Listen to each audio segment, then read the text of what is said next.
الحمد للہ وکفا وسلام علی عبادہ الذین اصطفیٰ اما بعد۔ سورہ یاسین شریف کی تفسیر کل مکمل ہو گئی تھی، آج ہم اس کا تکرار کریں گے تاکہ ہمیں سبق اچھی طرح یاد ہو جائے۔ سورہ یاسین کے 21 فوائد 21 نکات ہیں۔ پہلا نقطہ اس کے فضائل ہیں۔ سورہ یاسین شریف کا نام تورات میں مؤمہ تھا، وہ سورت جو انسان کے دنیا اور آخرت کے سب مسئلوں کو حل کرنے والی۔ حدیث پاک میں ہے من قرأہا نہارا کفا ہمہ، جو سورہ یاسین کو دن کے شروع میں پڑھتا ہے اللہ اس کے پورے دن کی پریشانیوں میں اس کی مدد فرماتے ہیں، اس کے اٹکے کاموں کو آسان کر دیتے ہیں۔ ومن قرأہا لیلا غفر ذنبہ، اور جو اس کو رات کے وقت پڑھتا ہے اللہ اس بندے کے گناہوں کو معاف فرما دیتے ہیں۔ حکیم ترمذی رحمۃ اللہ علیہ فرمایا کرتے تھے، اگر کسی بندے کو اپنے دل میں کساوت محسوس ہو، سختی محسوس ہو، تو وہ سورہ یاسین شریف کو پڑھے یا اس کو برتن پر زعفران سے لکھ کر اس کو پیے، اللہ تعالیٰ دل کی سختی کو دور کر دیتے ہیں۔ اگر کوئی بندہ اس سورت کو قبرستان میں پڑھے تو اللہ تعالیٰ وہاں کے جو موتا ہیں ان کے اوپر قبر کا عذاب معاف فرما دیتے ہیں۔ ابو ہریرہ رضی اللہ عنہ فرماتے ہیں کہ اللہ تعالیٰ نے سورہ یاسین کو انسان کے پیدا ہونے سے 1000 سال پہلے پڑھا۔ جب فرشتوں نے سنا تو انہوں نے کہا، خوش نصیب ہیں وہ لوگ جن پر یہ سورت اتاری جائے گی، خوش نصیب ہوں گے وہ لوگ جن کے سینوں میں یہ سورت محفوظ ہوگی۔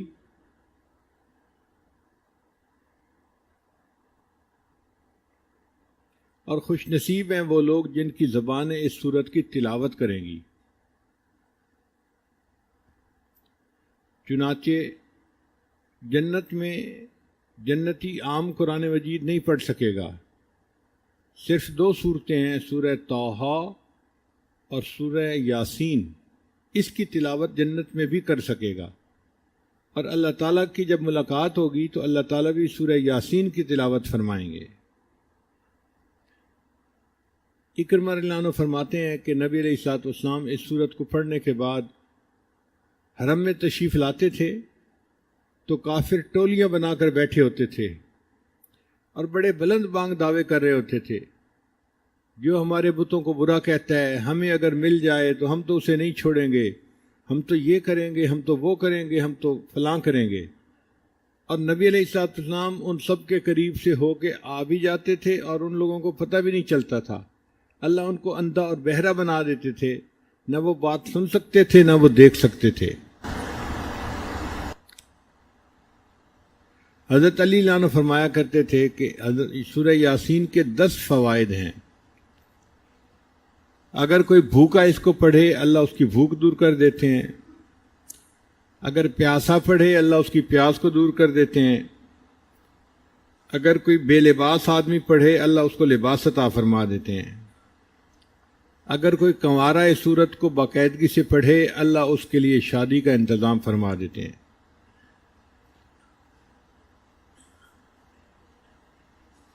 اگر کوئی خوف زدہ بندہ اس سورت کی تلاوت کرے تو اللہ تعالیٰ خوف کی حالت میں اس کو امن عطا فرما دیتے ہیں۔ اگر کوئی قیدی اس سورت کو پڑھے اللہ اس کو قید سے رہائی عطا فرما دیتے ہیں۔ اگر کوئی مسافر پڑھے اللہ سفر میں اس کے ساتھ مدد فرما دیتے ہیں۔ اگر کوئی چیز گم ہو جائے اور اس حال میں بندہ پڑھے اللہ یا تو وہی چیز واپس لوٹا دیتے ہیں یا اس کا کوئی بدل عطا فرما دیتے ہیں۔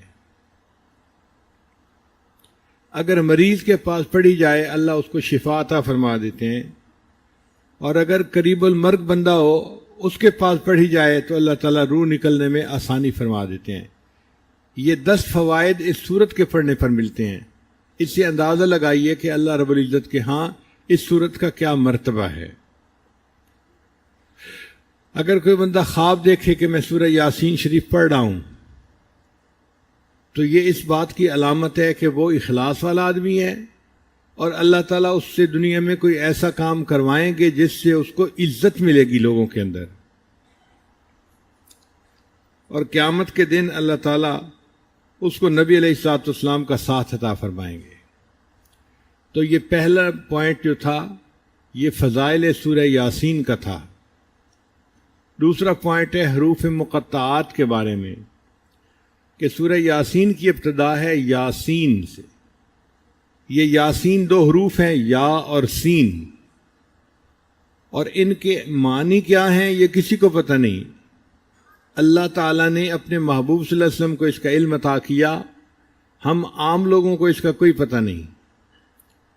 یہ حروف مقطعات مختلف صورتوں سے پہلے آئے ہیں، کہیں ایک حرف، کہیں دو، کہیں تین، کہیں چار، کہیں پانچ،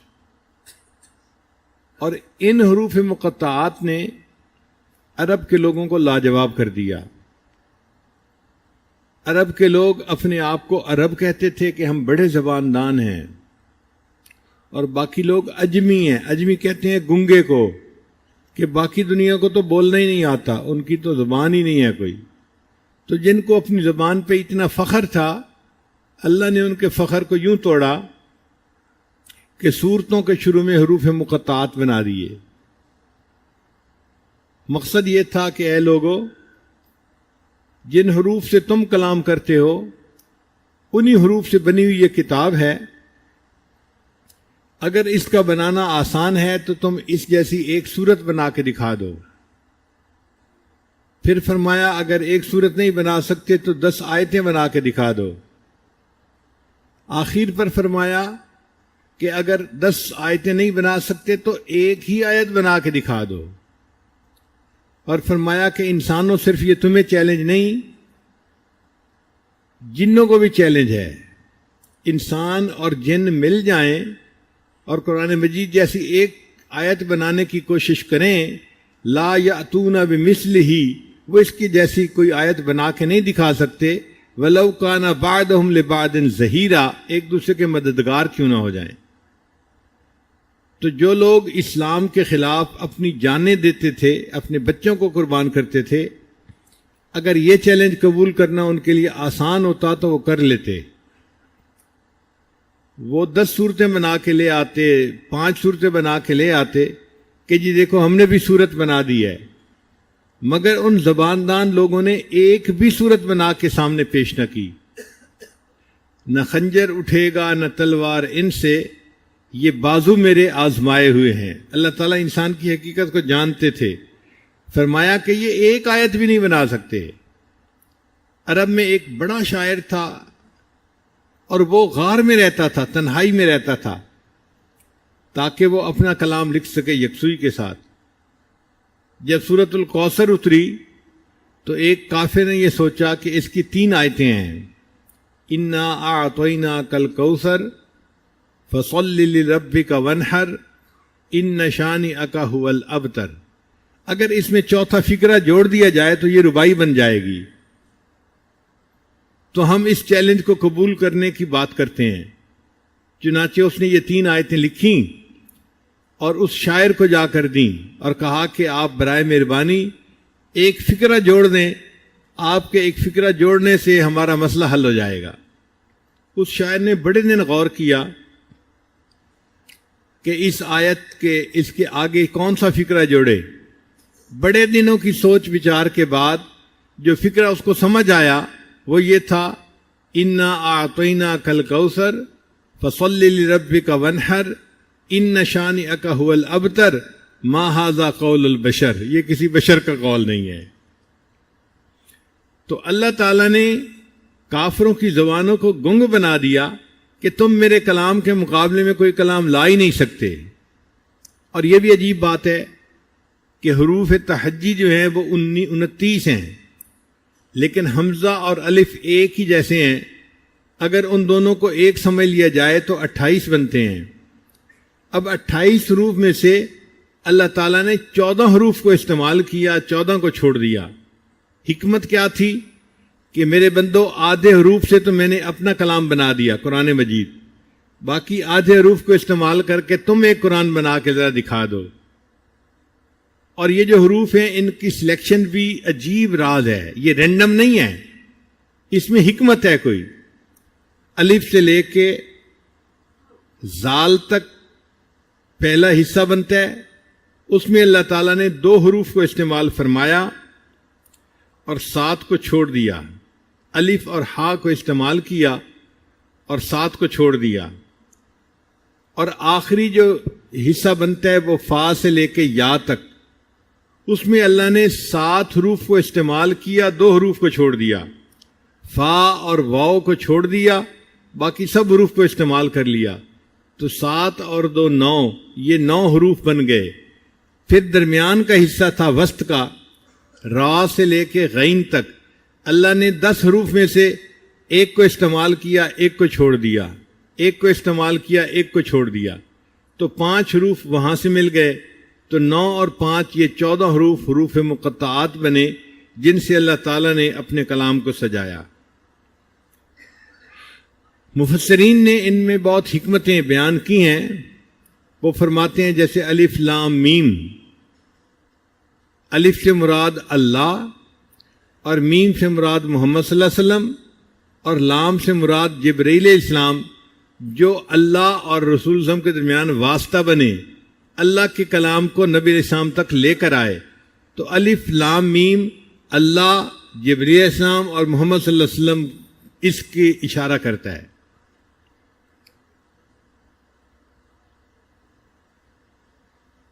بعض مفسرین نے لکھا کہ جن صورتوں کے شروع میں الف کا حرف آیا ہے اس میں قرآن مجید کا ضرور تذکرہ ہے۔ الف لام میم ذالک الکتاب لا ریب فیہ، الف لام را تلک آیات الکتاب المبین۔ تو الف جہاں آئی ہے وہاں قرآن کا تذکرہ ضرور ہے۔ اور جس صورت کے شروع میں تو کا حرف آیا ہے اس صورت میں حضرت موسیٰ علیہ السلام کا تذکرہ ہے، یا موسیٰ علیہ السلام کا جو عصا سانپ بن گیا تھا اس کا تذکرہ ہے۔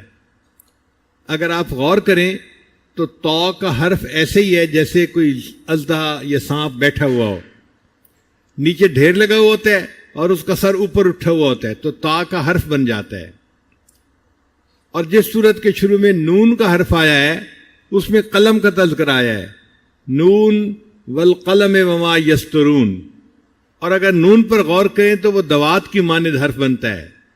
تو جہاں دوات کے حرف کا تذکرہ تھا وہاں اللہ نے قلم کا بھی تذکرہ ساتھ کر دیا۔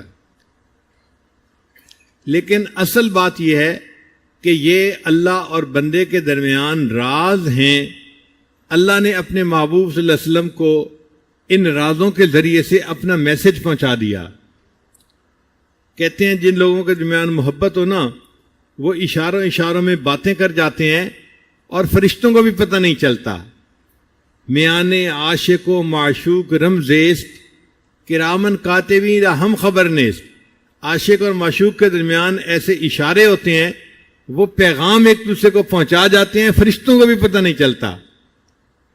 جیسے ایک شاعر نے شعر لکھا کہ میں نے اپنی محبوبہ کو کہا فقلت لہا قفی، میں نے اسے کہا کہ تم رک جاؤ، اس نے کہا فقالت لی کاف، اس نے مجھے کہا کاف، کفی کہنے کی کیا ضرورت تھی، یہ تو پورا لفظ ہے، اگر یہ بولو گے تو سب کو پتہ چل جائے گا تم مجھے رکنے کا اشارہ کر رہے ہو، صرف قاف کا حرف بول دو میں سمجھ جاؤں گی تم مجھے روکنا چاہتے ہو، میں رک جاؤں گی۔ تو یہ حروف مقطعات بھی اللہ تعالیٰ اور ان کے محبوب صلی اللہ علیہ وسلم کے درمیان راز کی باتیں تھیں، جو عاشق اور معشوق کے درمیان، محب اور محبوب کے درمیان اشارات تھے۔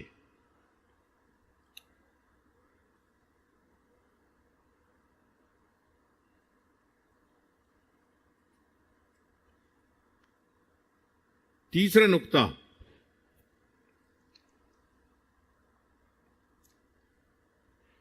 یاسین، کچھ لوگ اپنا نام رکھ لیتے ہیں، تو یاسین نام رکھنا کیسا ہے؟ امام مالک رحمۃ اللہ علیہ منع فرماتے تھے۔ وہ فرماتے تھے کہ ممکن ہے کہ یہ اللہ تعالیٰ کے ناموں میں سے کوئی نام ہو اسماء الحسنہ میں سے کوئی اسم ہو تو بندے کو یہ نام رکھنا پھر مناسب نہیں۔ ہاں اگر کوئی رکھنا ہی چاہتا ہے تو جس طرح یاسین قرآن کے شروع میں لکھا ہوا ہے، یا کے اوپر کھڑی الف ہے اور آگے سین ہے، تو اس طرح نام نہ لکھے، بلکہ یا کے آگے الف کا حرف لگائے، یاسین، تو الیاسین کے وزن پر پھر یاسین کا نام رکھنا اس کے لیے جائز ہو جائے گا۔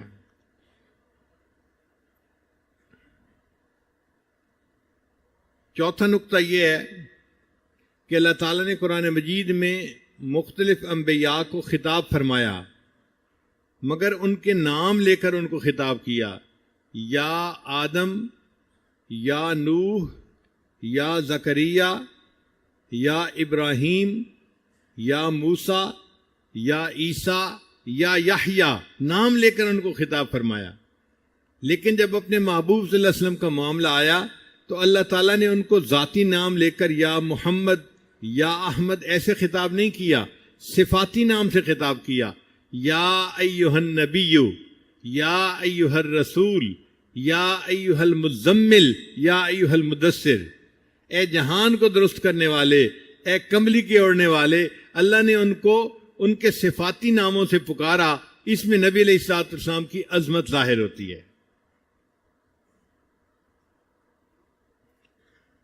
پھر پانچواں نقطہ یہ ہے کہ حدیث پاک میں نبی علیہ السلام نے فرمایا، لِكُلِّ شَيْءٍ قَلْبٌ وَقَلْبُ الْقُرْآنِ یاسین، ہر چیز کا دل ہوتا ہے اور قرآن مجید کا دل سورہ یاسین ہے۔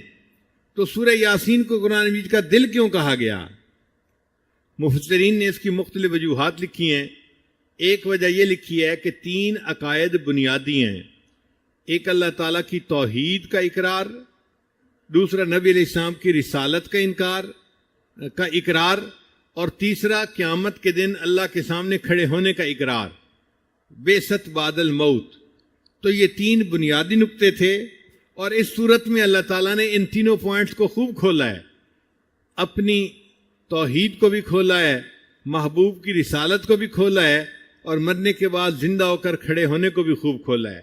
چونکہ بنیادی عقائد اس میں کھولے گئے، اس لیے اس سورت کو قرآن مجید کا دل کہا گیا۔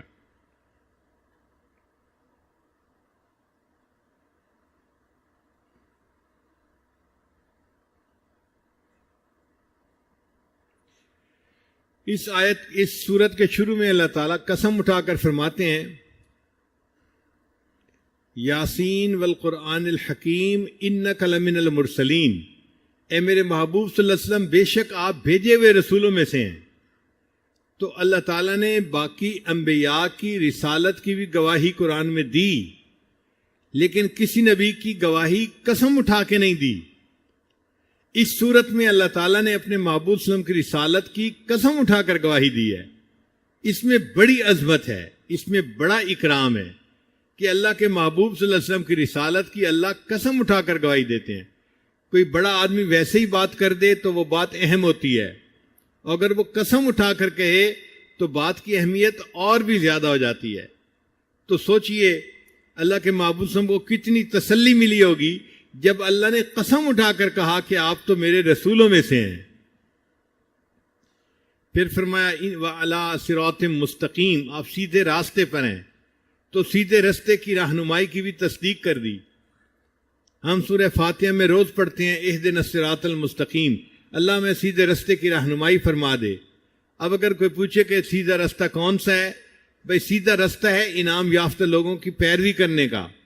اور سورہ یاسین میں اللہ فرماتے ہیں، اے میرے حبیب صلی اللہ علیہ وسلم، جو آپ کی شریعت کی پیروی کرے گا، آپ کی سنت کی اقتداء کرے گا، آپ کے نقش قدم کے اوپر ہوگا، علی صراط مستقیم، وہ سیدھے راستے کے اوپر زندگی گزارنے والا ہوگا۔ پھر اللہ تعالیٰ اپنے محبوب صلی اللہ علیہ وسلم کو تسلی دیتے ہیں کہ کافر آپ کی بات سنتے ہیں مگر اس پہ توجہ نہیں دیتے، بات مانتے نہیں۔ آپ اس سے غمزدہ نہ ہوں، آپ اپنے دل کو غمزدہ نہ ہونے دیں۔ یہ بھی ضدی لوگ ہیں، اور ان کے باپ دادا جو گزرے وہ بھی ضدی لوگ تھے۔ یہ آپ کی بات سنیں گے اور مانیں گے نہیں، چونکہ ان کے آنکھوں کے اوپر پردے پڑ گئے، ان کے کانوں کے اوپر پردے ہیں، دلوں کے اوپر تالے ہیں، تو آپ ان کو ڈرائیں یا نہ ڈرائیں سواء علیہم، برابر ہے۔ یہاں پہ ایک نقطہ نکلتا ہے کہ اگر ڈرانا یا نہ ڈرانا برابر ہے تو پھر ڈرانے کا کیا فائدہ؟ مفسرین نے لکھا ان لوگوں کے حق میں برابر ہے، ڈرانا یا نہ ڈرانا، ان کو فائدہ نہیں ہوگا، لیکن جو ڈرانے والا ہوگا اس کو تو ثواب ملے گا نا ڈرانے کا۔ تو اے محبوب صلی اللہ علیہ وسلم، آپ کو اپنی تبلیغ کا اجر ملے گا، اللہ کا قرب نصیب ہوگا، ان لوگوں کے لیے برابر ہے۔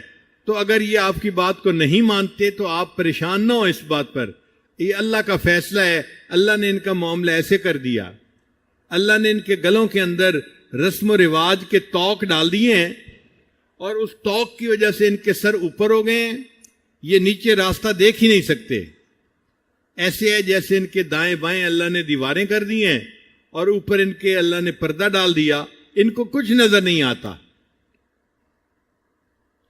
چنانچہ 7واں پوائنٹ، وَجَعَلْنَا مِن بَيْنِ أَيْدِيهِمْ سَدًّا وَمِنْ خَلْفِهِمْ سَدًّا فَأَغْشَيْنَاهُمْ فَهُمْ لَا يُبْصِرُونَ۔ یہ آیت مبارکہ انسان کے لیے آخرت کا فائدہ تو رکھتی ہے، دنیا کے بھی فائد رکھتی ہے۔ چنانچہ اگر کوئی آدمی کسی سے خوف محسوس کرے، کوئی دشمن ہے، اس سے ڈر ہے، کوئی موذی ہے، ایذا پہنچنے کی توقع ہے، تو وہ اگر اس آیت کو پڑھ کر اس پر پھونک دے تو اللہ تعالیٰ اس بندے سے شر سے محفوظ فرما لیتے ہیں۔ نبی علیہ السلام بھی اسی آیت کو پڑھ کے حرم آتے تھے اور کافر ان کو نہیں دیکھ پاتے تھے۔ اگر آج کا کوئی بندہ، اس کو دشمن کا ڈر ہے، پولیس کا ڈر ہے یا کسی اور کا ڈر ہے، اس آیت کو پڑھ لے، اللہ تعالیٰ اس کی حفاظت فرما دیں گے۔ اس آیت کو وہ آدمی بھی پڑھ سکتا ہے کہ جو دفتر میں کام کرتا ہے اور اس کا افسر ظالم ہے، وہ اس پر ظلم کرتا ہے، اس کو تنگ کرتا ہے، اس کا جینا حرام کر دیا ہے۔ اگر وہ دفتر جا کے اس آیت کو پڑھ کر افسر کے اوپر پھونک دے تو اس کی غلطیاں، کمزوریاں اللہ اوجھل کر دیں گے، اس افسر کو اس کا پتہ ہی نہیں چل سکے گا۔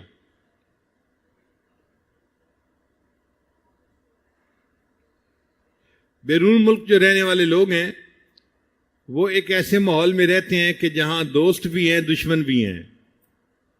وہاں پر اگر کوئی پولیس کے ہتھے چڑھ جائے تو پولیس پھر اس کا ٹکا کے جو ہے وہ احتساب کرتی ہے۔ تو اگر ایسا ڈر ہو تو اس آیت کو پڑھ کے اگر پھونک دیا جائے تو اللہ اس بندے کی حفاظت فرما لیتے ہیں۔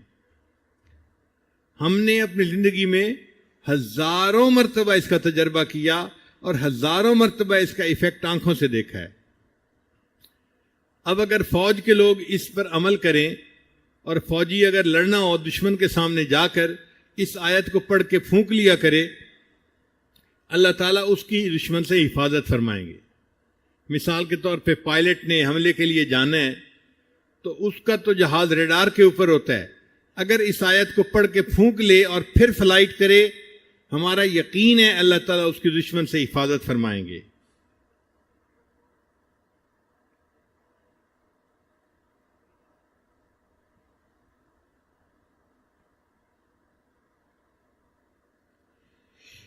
پھر اگلا نقطہ یہ ہے کہ اللہ تعالیٰ نے ایک شہر والوں کا تذکرہ کیا، بستی والوں کا تذکرہ کیا۔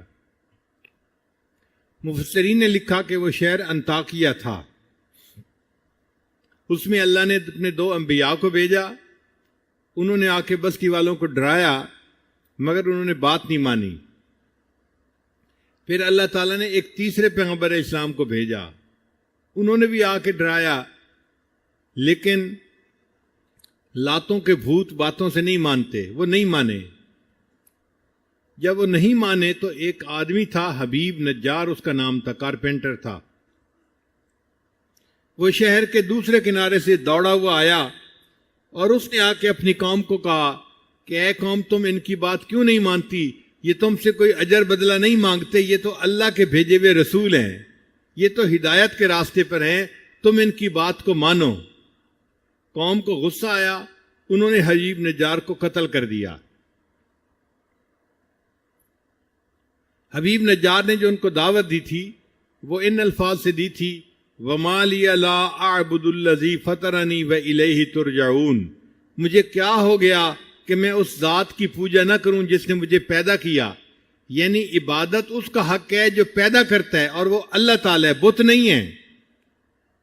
اتنے اچھے طریقے سے انہوں نے دین کی دعوت دی. پھر جب قوم نے ان کو قتل کر دیا تو انہوں نے کہا یا لیت قومی یعلمون بما غفر لی ربی وجعلنی من المکرمین. کاش میری قوم دیکھتی کہ اللہ نے میرے گناہوں کو بخش دیا اور اللہ نے مجھے جنت عطا فرما دی. تو حدیث پاک سے ثابت ہے ہر مومن جب فوت ہوتا ہے تو اس کے دل کی یہ تمنا ہوتی ہے کاش میری قوم کو پتہ چل جائے کہ اللہ نے میرے اوپر مہربانی فرما دی. جب کوئی انعام لیتا ہے نا یا پاس ہو جاتا ہے تو اس کا دل چاہتا ہے کہ سب کو پتہ چلے کہ میں پاس ہو گیا ہوں. یہی حالت مومن کی قبر میں ہوتی ہے. چنانچہ ایک مرتبہ 70 حفاظ شہید ہوئے تھے ایک غزوہ میں. تو انہوں نے یہ کہا تھا کہ بلغوا عنا قومنا، ہماری طرف سے ہماری قوم کو یہ بات پہنچا دی جائے ان قد لقینا ربنا، کہ ہماری ملاقات ہمارے رب سے ہو گئی. فرضی عنا و ارضانا، اللہ ہم سے راضی ہو گیا، ہم اللہ سے راضی ہو گئے. تو اللہ تعالیٰ نے ان لوگوں کی یہ بات اپنے محبوب صلی اللہ علیہ وسلم کو وحی کے ذریعے سے اطلاع دے دی، اور نبی علیہ السلام نے بتایا کہ وہ لوگ جب شہید ہوئے تو وہ یہ بات کر رہے تھے، اللہ نے وہ پیغام مجھے پہنچا دیا. ایک صحابی تھے حضرت خباب رضی اللہ تعالیٰ عنہ، ان کو مکہ کے کافروں نے پکڑ لیا تھا اور وہ پھانسی دینا چاہتے تھے. حدیث پاک میں ہے کہ جب پھانسی دینے لگے تو انہوں نے دعا مانگی تھی، اے اللہ میں آپ کے محبوب کے سامنے اس وقت خود حاضر تو نہیں ہوں اور کوئی بندہ بھی نہیں کہ میں سلام بھیجوں. اے اللہ اگر میرے محبوب کو یہ منظر دکھا دے تو یہ دکھا دے کہ میں دین کی خاطر اپنی جان اللہ کے راہ پہ قربان کر رہا ہوں. حدیث مبارکہ میں نبی علیہ السلام مسجد میں تشریف فرما تھے، آپ نے ارشاد فرمایا اللہ نے میرے اور خباب کے درمیان کے سب پردوں کو ہٹا دیا اور میں نے آج مکہ میں اس کو پھانسی پہ چڑھتے ہوئے آنکھوں سے دیکھ لیا ہے. جب کوئی مردہ قبر میں جاتا ہے اور اسے منکر نکیر سوال پوچھتے ہیں اور وہ کامیاب ہو جاتا ہے تو وہ ان فرشتوں کو کہتے ہیں دعونی ارجع الی اہلی، مجھے اجازت دو میں اپنے اہل خانہ کے پاس واپس جاؤں، فاخبرہم، اور ان کو جا کے میں اس بات کی اطلاع دوں کہ میں قبر میں کامیاب ہو گیا. تو وہ کہتے ہیں کہ نہیں تو واپس نہیں جا سکتا، نم کا نومت العروس، دلہن کی نیند سو جا، آرام کر. اب یہاں بھی نکتہ ہے کہ اس کو دلہن کی نیند کیوں کہا، یہ کیوں نہیں کہا آرام کی نیند سو جا، گہری نیند سو جا، سکون کی نیند سو جا، دلہن کی نیند سو جا. محدثین نے لکھا کہ دلہن جب پہلی رات سوتی ہے تو اس کو وہی جگاتا ہے جو اس کا خاوند اس کا محبوب ہوتا ہے. یہ مومن آج قبر میں سو رہا ہے، قیامت کے دن اس کو وہی جگائے گا جو اس کا محبوب ہوگا. چنانچہ مومن کی آنکھ کھلے گی، اس کو اپنے رب کا دیدار نصیب ہوگا.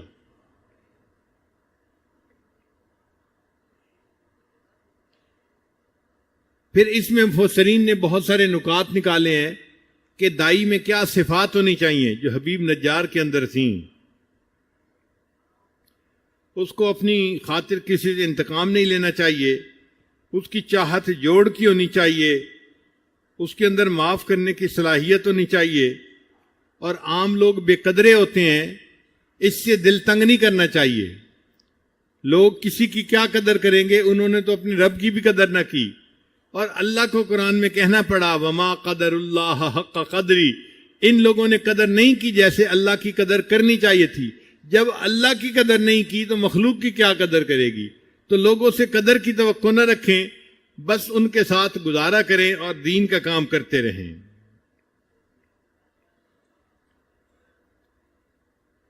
پھر اس کے بعد اللہ تعالیٰ نے زمین کی نشانیوں کو پیش کیا ہے.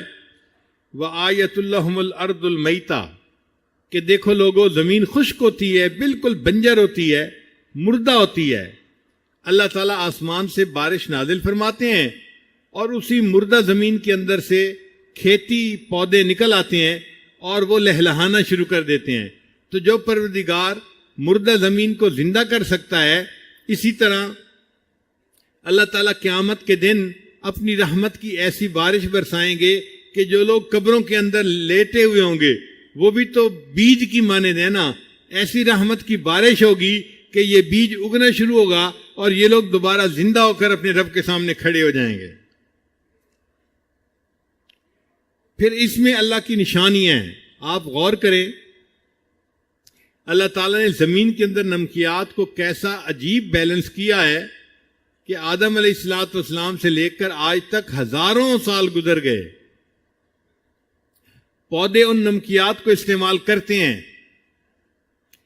نمکیات میں سے کسی چیز کی شارٹیج ابھی تک نہیں ہوئی، ایک فصل کٹتی ہے پھر دوسری لگتی ہے پھر تیسری لگتی ہے، ساری فصلیں زمین سے اپنی خوراک لے رہی ہیں اور زمین کے اندر خوراک ابھی بھی موجود ہے ہزاروں سال کے بعد بھی۔ اگر کوئی کہے جی کہ اللہ نے شروع میں زیادہ کنسنٹریشن رکھ دی تھی تو بھئی پودوں کو مر جانا چاہیے تھا، لیکن پودے شروع سے اگ رہے ہیں اور ہزاروں سال کے بعد آج بھی اگ رہے ہیں۔ اللہ تعالیٰ نے اپنی زمین کے اندر NPK کا بیلنس ایسے کر دیا کہ آج بھی ان کو فرٹیلائزر ملتا ہے، ان کو ان کے کیمیکل ملتے ہیں اور یہ فصلیں لہلہا رہی ہیں۔ پھر زمین کے اندر غور کرو تو کتنی نشانیاں ہیں، آپ دیکھیں، آپ کسی تختے کے اوپر کھڑے ہوں، وہ تختہ تھوڑا سا ہلے تو آپ فوراً ہل جاتے ہیں۔ ہم زمین کے اوپر ہیں اور زمین ہل رہی ہے، گھوم رہی ہے اور ہمیں پتہ بھی نہیں چلتا۔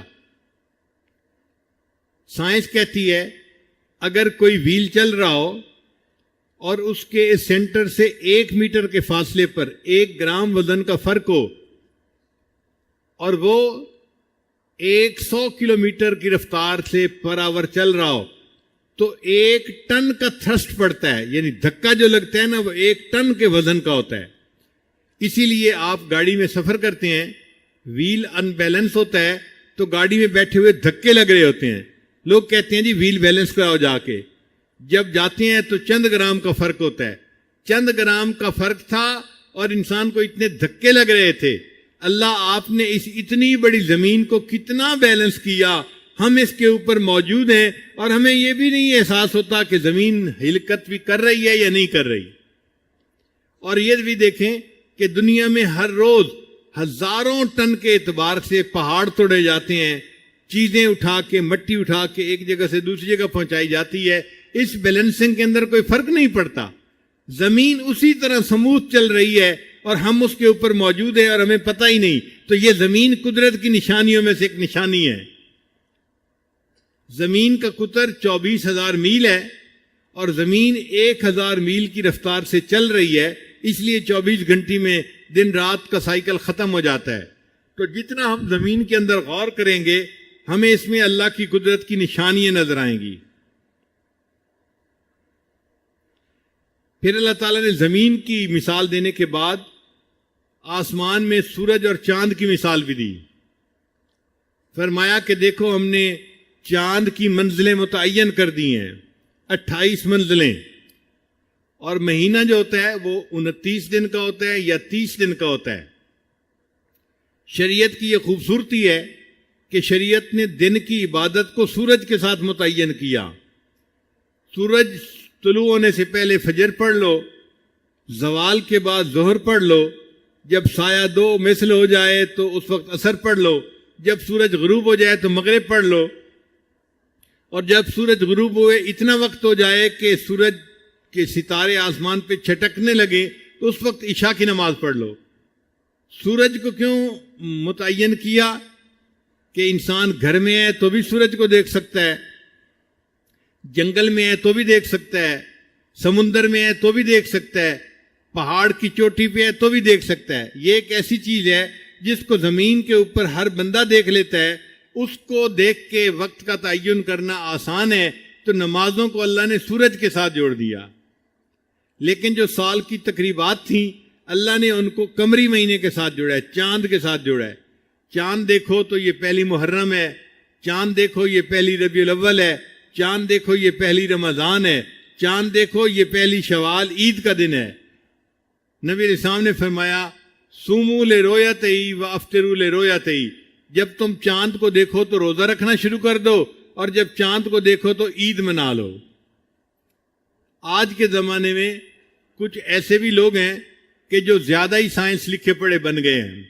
وہ کہتے ہیں جی چاند دیکھنے کی کیا ضرورت ہے، کیلکولیشنوں سے ہمیں پتہ ہوتا ہے کب چاند نظر آئے گا، لہذا کیلکولیشنوں سے ہمیں فیصلہ کر لینا چاہیے۔ چنانچہ یہ لوگ شعبان کے آخری دنوں میں اعلان کر دیتے ہیں فلاں دن رمضان کا پہلا روزہ ہوگا اور فلاں دن عید منائی جائے گی، یعنی رمضان کی ابتدا کا بھی اعلان، رمضان کی انتہا کا بھی اعلان، اور یہ لوگ سائنسی کیلکولیشنوں کے اوپر بنیاد باندھتے ہیں۔ ہم کہتے ہیں کہ نہیں، ایسا نہیں کرنا چاہیے، چاند کو دیکھ کے روزہ رکھنا چاہیے اور چاند کو دیکھ کے عید منانی چاہیے۔ اس کے جواب میں وہ ہمیں کہتے ہیں یہ جاہل ہیں، ان مولویوں کو کیا پتہ، یہ دقیانوس ہیں اور ان کو تو زمانے کا پتہ ہی نہیں، یہ تو سائنس کو کچھ جانتے ہی نہیں۔ مگر ہم اپنی بات پہ پھر بھی قائم ہیں، ہم چاند کو دیکھیں گے تو روزہ رکھیں گے اور چاند کو دیکھیں گے تو عید کریں گے۔ ایک دفعہ کا تجربہ بھی ساجد نے بتایا کہ امریکہ میں عید کے چاند کا اعلان کرنا تھا اور یہ میری ذمہ داری تھی۔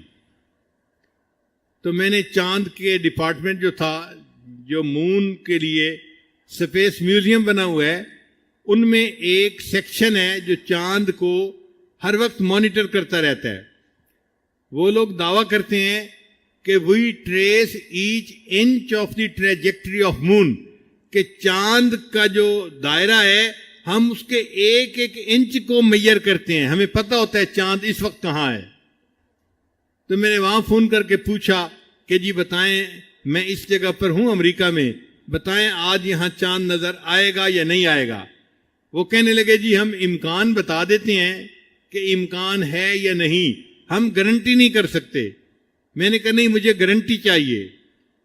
ان کا جی کہ ہمارے نیوی کے سیکشن میں اس سے بھی زیادہ ریسرچ ہوتی ہے، آپ ان سے رجوع کریں، وہ جواب دیں گے۔ چنانچہ میں نے ان سے نمبر لیا اور میں نے ان کے نیوی کے سیکشن میں فون کیا۔ فون جس نے ریسیو کیا اس نے کہا کہ جی ہم امکان بتا سکتے ہیں، گارنٹی نہیں کر سکتے۔ میں نے اسے کہا کہ دیکھو ہم امریکہ میں رہتے ہیں اور دعویٰ تو یہ ہے کہ جی ہم چاند کے اوپر پاؤں رکھ چکے، چاند پر پہنچ چکے، اور میں کہتا ہوں کہ بتاؤ نظر آئے گا یا نہیں آئے گا، آپ کہتے ہیں گارنٹی نہیں کرتے، تو یہ کیا بات ہوئی؟ اس نے کہا جی کہ آپ ایسا ہے کہ میں آپ کو اس سائنسدان سے ملاتا ہوں جو پوری دنیا میں سب سے زیادہ سائنس چاند کو سمجھنے والا بندہ ہے، اس سے زیادہ سمجھنے والا بندہ کوئی نہیں، وہ ڈائریکٹر ہے ہمارا، اس سے میں ملاتا ہوں تو آپ اس سے بات کر لیجئے۔ چنانچہ اس نے ملا دیا۔ میں نے اس سے یہی سوال پوچھا، اس نے کہا جی ہم آپ کو امکان بتا سکتے ہیں کہ چاند نظر آئے گا یا نہیں آئے گا، ہم گارنٹی نہیں کر سکتے۔ میں نے اس سے بھی یہی کوشچن کیا کہ ایک طرف تو چاند پہ پہنچنے کے دعوے ہیں اور ایک طرف نظر آنے کی بھی گارنٹی نہیں کرتے آپ لوگ۔ تو اس نے کہا کہ اچھا آپ انجینئر ہیں، بات کو سمجھیں گے؟ میں نے کہا ہاں میں بات کو سمجھوں گا، انجینئرنگ بیک گراؤنڈ ہے میرا۔ اس نے مجھے کہا کہ دیکھو ہم جو چاند کو میئر کرتے ہیں نا کہ یہ کہاں پہ ہے، یہ دوربین سے دیکھ کے میئر نہیں کرتے، آنکھ سے دیکھ کے اندازہ نہیں لگاتے، اس کے لیے ہم نے ایک میتھمیٹیکل ماڈل بنایا ہوا ہے، وہ ماڈل جو ہے اس سے کیلکولیشنوں کے ذریعے ہمیں پتہ چلتا ہے، اور ان ماڈل کے اندر 6000 ویریبل ہیں، 6000 ویریبل ہیں، جیسے ہوا کی سپیڈ ابھی کچھ ہے، تھوڑی دیر کے بعد آندھی آ جائے گی تو کچھ ہو جائے گی۔ اب یہ چیز بندے کے اختیار میں نہیں ہے، اللہ کے اختیار میں ہے۔ اس نے کہا کہ ہمارے اس میتھمیٹیکل ماڈل میں 6000 ویریبل ہیں، اب ہم گارنٹی نہیں کر سکتے کہ 6000 ویریبل میں کوئی تبدیلی نہیں آئے گی اور رزلٹ یہ آئے گا۔ یہ عین موقع پہ کیا ہوتا ہے یہ تو کائنات کا بنانے والا جانتا ہے، ہم نہیں جانتے۔ تو میں نے الحمدللہ کہا کہ الحمدللہ اتنی سائنسی ریسرچ کے بعد بھی میرے آقا صلی اللہ علیہ وسلم کی بات آج بھی سچی ہے، چاند کو دیکھو تو روزہ رکھو اور چاند کو دیکھو تو تم عید منا لو، تم کیلکولیشنوں کے اوپر انحصار نہیں کر سکتے۔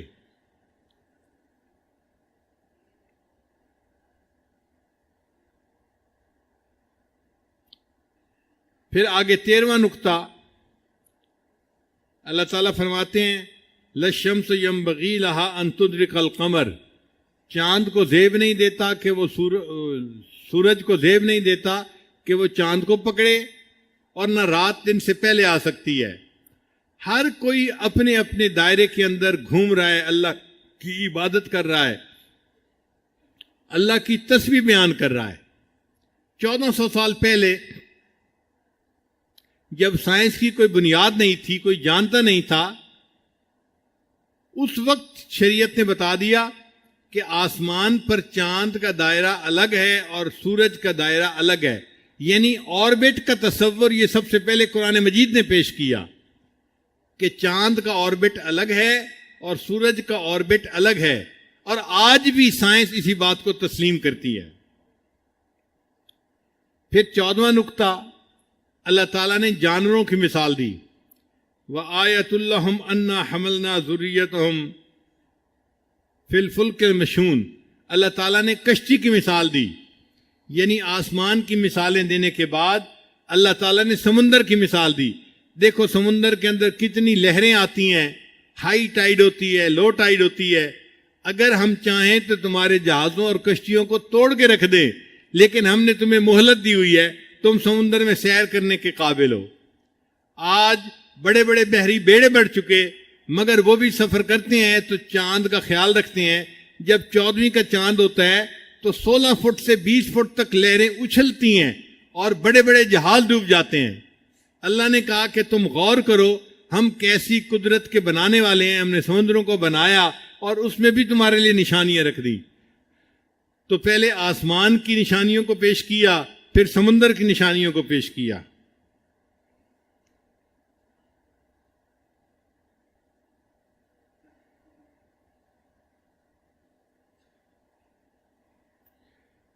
پھر اللہ تعالیٰ فرماتے ہیں کہ دیکھو ہم تمہیں قیامت کے دن کھڑا کریں گے، اور اس دن ہم نیکوں کو بروں سے الگ کر دیں گے، اور جو نیک لوگ ہوں گے ان کو اللہ تعالیٰ سلام فرمائیں گے، سلام قولا من رب الرحیم، ان کو کہا جائے گا سلامتی ہو تمہارے اوپر رب رحیم کی طرف سے، یعنی اللہ تعالیٰ ان کا اکرام فرمائیں گے۔ جیسے مہمان آتا ہے تو میزبان اس کو سلام کرتا ہے، مومن اللہ کے حضور حاضر ہوں گے، اللہ تعالیٰ سلام فرمائیں گے، اپنے بندوں کا اکرام فرمائیں گے۔ پھر کہا جائے گا وَامْتَازُوا الْيَوْمَ أَيُّهَا الْمُجْرِمُونَ، اے مجرموں آج کے دن میرے نیک بندوں سے جدا ہو جاؤ۔ اللہ تعالیٰ اس دن ہمیں اپنے نیک بندوں کا ساتھ عطا فرمائے اور ہمیں نیک بندوں کے زمرے میں شمار فرمائے۔ حدیث پاک میں ہے من احب قومن علی اعمالہم، اگر کوئی بندہ کسی قوم سے ان کے عملوں کی وجہ سے محبت کرتا ہے، یہ لوگ ذکر کرنے والے ہیں، یہ علم پڑھنے پڑھانے والے ہیں، یہ دعوت و تبلیغ والے ہیں، یہ نیک لوگ ہیں، یہ اللہ والے لوگ ہیں، ان سے محبت کرے ان کے اعمال کی وجہ سے، تو نبی علیہ السلام نے فرمایا حشر بہم، اللہ تعالیٰ قیامت کے دن اس بندے کا حشر انہی کے ساتھ فرمائیں گے۔ آج ہم اگر نیکوں سے محبت کریں گے تو قیامت کے دن اللہ ہمیں نیکوں کے زمرے میں کھڑا فرمائیں گے، ورنہ قیامت کے دن ہمیں مجرموں کے زمرے میں جانا پڑے گا۔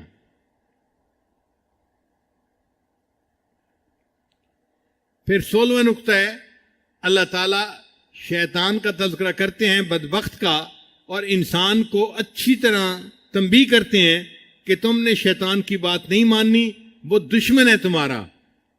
فرماتے ہیں الم احد الیکم یا بنی آدم اللہ تعبدوا الشیطان، اے اولاد آدم کیا ہم نے تم سے یہ عہد نہیں لیا تھا کہ تم شیطان کی پوجا نہیں کرو گے، وَأَنِ اعْبُدُونِی، اور تم ایک میری عبادت کرو گے، ھذا صراط مستقیم، یہ ہے سیدھا راستہ۔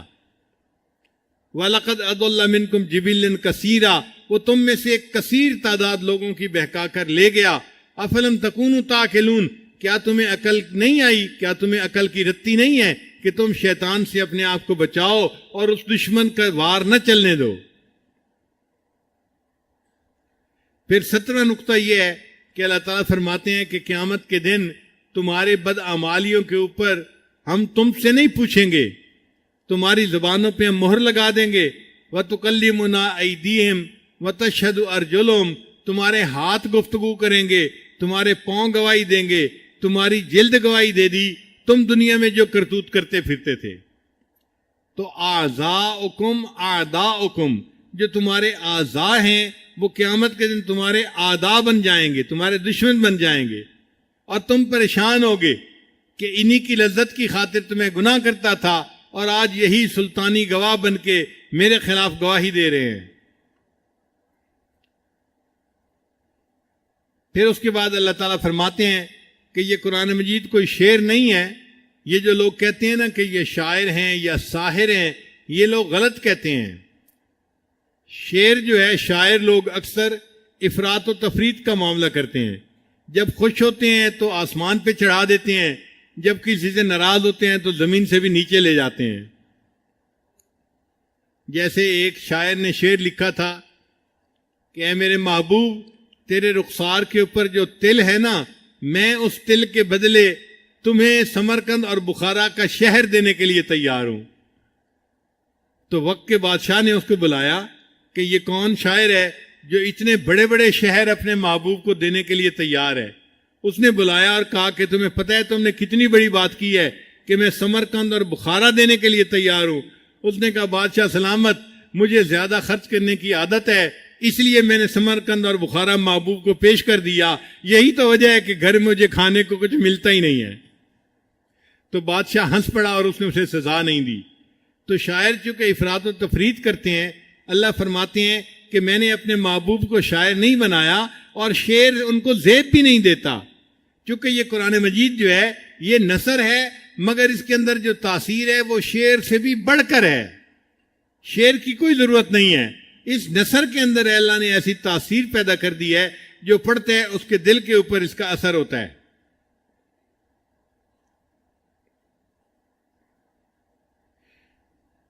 پھر 19واں نقطہ، اللہ تعالیٰ نے جانوروں کی مثال دی۔ اولم یروا انا خلقنا لهم مما عملت ایدینا انعاما فهم لها مالکون۔ اللہ تعالیٰ انعام، جانوروں کی مثال دیتے ہیں کہ اے انسانوں، ہم نے تمہارے لیے دیکھو جانور بنائے، یہ جانور تمہاری کیسی اطاعت کرتے ہیں۔ آپ دیکھیں اونٹ کتنا بڑا جانور ہے قد و قامت میں، ایک لات مارے تو جس بندے کے لات لگے وہ دوبارہ نہیں اٹھے گا، مر ہی جائے گا، اتنی طاقت ہوتی ہے۔ مگر اس کے اوپر بوجھ لاد کر ایک 3 سال کے بچے کو اس کی مکیل پکڑا دیں، اونٹ اس کے پیچھے چلنا شروع کر دیتا ہے، اتنا فرما بردار اور تابعدار ہے۔ 500 اونٹ ایک دوسرے کے ساتھ نتھی ہوں اور ان کی نکیل ایک بچے کے ہاتھ میں ہو تو 500 اونٹ اس بچے کے پیچھے پیچھے چلتے رہتے ہیں۔ تو اللہ فرماتے ہیں کہ دیکھو ہم نے ان کو تمہارا فرما بردار بنایا، وہ تمہاری کیسی فرما برداری کرتے ہیں۔ تم گھوڑے کو دیکھ لو، گھوڑا کتنا طاقتور ہوتا ہے، تم اس کو پکڑنا چاہو پکڑ نہیں سکتے، لیکن ہم نے اسے تمہارا تابعدار بنا دیا، وہ تمہاری فرما برداری کرتا ہے۔ انسان گھوڑے کو تانگے کے اندر جو ہے لگا لیتا ہے اور پھر گھوڑے کو مارتا ہے، بھگاتا ہے، اور گھوڑا بھاگتا ہے، سارا دن بھاگتا ہے، انکار نہیں کرتا جی اب تو میں تھک گیا ہوں، اب میں کچھ نہیں کر سکتا۔ جی آپ نے میرے پاؤں کے نیچے جو لوہا لگوایا تھا نا، اس کا جو کیل تھا وہ مجھے ہرٹ کر رہا ہے، مجھے درد ہو رہی ہے اور مجھ سے بھاگا نہیں جا رہا، میں نہیں بھاگ سکتا۔ اس کی زبان اللہ نے بند کر دی، وہ اپنے مالک کے سامنے بول بھی نہیں سکتا۔ تکلیف ہے تو بھی بھاگ رہا ہے، نہیں تکلیف تو بھی بھاگ رہا ہے، سارا دن گرمی کا موسم بھاگتا رہا، تھک گیا۔ اب مالک کے چھٹی کرنے کا وقت ہے۔ جب اس نے چھٹی کرنے کے لیے گھر جانے کا ارادہ کیا، اس کو 2 سواریاں مل گئیں۔ بھائی ہم نے ریلوے اسٹیشن جانا ہے اور دیر ہو گئی، ٹائم کم ہے، ہمیں ذرا جلدی پہنچا دو۔ تو مالک اس کو پھر جو ہے نا ریلوے اسٹیشن کی طرف لے کے چلتا ہے۔ احتجاج نہیں کر سکتا وہ گھوڑا، جناب میری ڈیوٹی ختم ہو گئی، آپ تو گھر کی طرف چلنے لگ گئے تھے، اب آپ کو 2 ٹکے کی امید لگ گئی، پھر آپ نے مجھے بھگانا شروع کر دیا۔ وہ بیچارہ پھر بھاگنے لگ جاتا ہے۔ اب وہ بھاگ رہا ہے تو اس کا مالک پھر اس کو چھانٹے مار رہا ہے۔ گھوڑا پوچھ نہیں سکتا جناب سارا دن بھی میں بھاگتا رہا اور اب اس اوور ٹائم میں بھی میں بھاگ رہا ہوں، آپ مجھے کیوں چھانٹے مار رہے ہیں، کیا مسئلہ ہے آپ کو؟ مالک چھانٹے مارتے ہیں اور تیز بھاگو۔ جناب اگر یہ سواریاں لیٹ ہو گئی ہیں، میرا تو قصور نہیں نا، یہ تو سواریوں کا قصور ہے، کیوں لیٹ آئی ہیں، اور مجھے بھاگنے کے باوجود آپ مار رہے ہیں۔ گھوڑا مار کھاتا ہے اور بھاگتا ہے اور بھاگتا ہے، اور اگر اس بھاگنے کے دوران اسے لیڈ کرنے کا وقت پیش آ جائے تو وہ اپنی ضرورت کے لیے کھڑا نہیں ہوتا، بلکہ بھاگ بھی رہا ہوتا ہے، لیڈ بھی کر رہا ہوتا ہے۔ اللہ نے اسے انسان کا ماتحت بنا دیا، اس نے ماتحتی کا حق ادا کر دیا، اپنی ضرورت کے لیے بھی نہیں رکتا، بھاگ رہا ہے، چھانٹے کھا رہا ہے، اور ان سواریوں کو وقت پہ اپنے اسٹیشن پہ پہنچا دیتا ہے۔ جب اسٹیشن پہ پہنچا دیتا ہے، اس کو پیاس لگی ہوتی ہے اور گھوڑے کو مالک نے پانی نہیں پلایا ہوتا، تو گھوڑا کیا کرتا ہے؟ قریب میں جو گندی نالی کا گندا پانی ہوتا ہے وہی پینا شروع کر دیتا ہے۔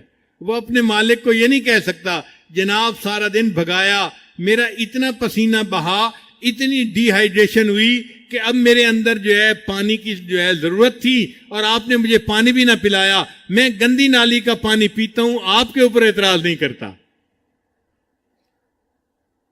پھر اس گھوڑے کو لے کے مالک گھر آتا ہے اور گھر آ کے باندھتا ہے، سردیوں کا موسم ہے، اچھا میں تھوڑی دیر بعد اس کو کمرے میں باندھ دوں گا، ابھی میں گھر میں ہو کے آتا ہوں، سلام کرتا ہوں۔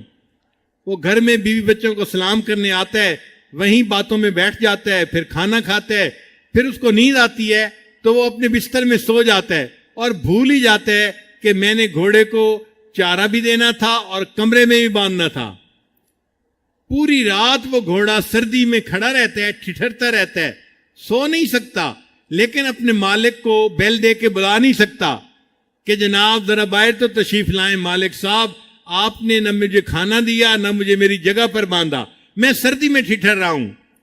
ساری رات اس کی نیند پوری نہیں ہوتی، اس کا آرام پورا نہیں ہوتا، اور اگلے دن اس کو میڈیکل لیو لینے کا حق نہیں ہے کہ مالک کو کہ جناب آج میری طبیعت ناساز ہے، میں ڈیوٹی پہ نہیں جا سکتا۔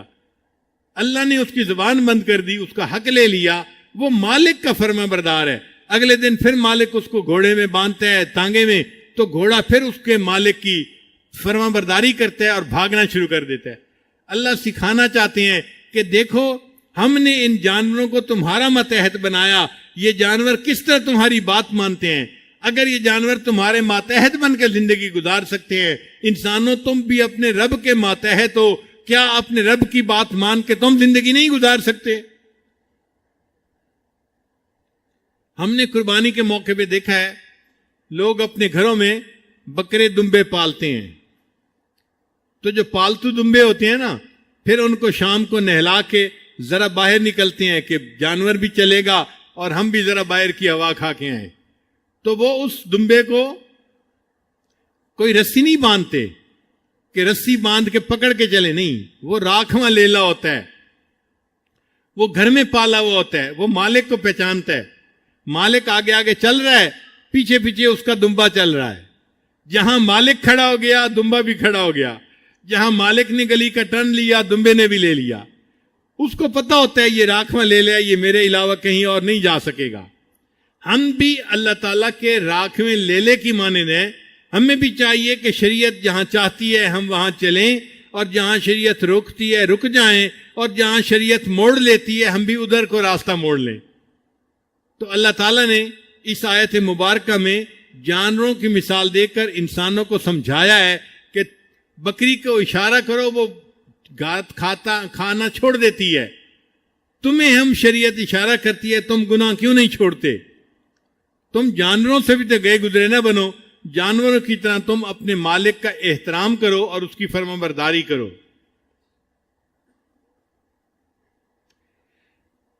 پھر 20واں نقطہ،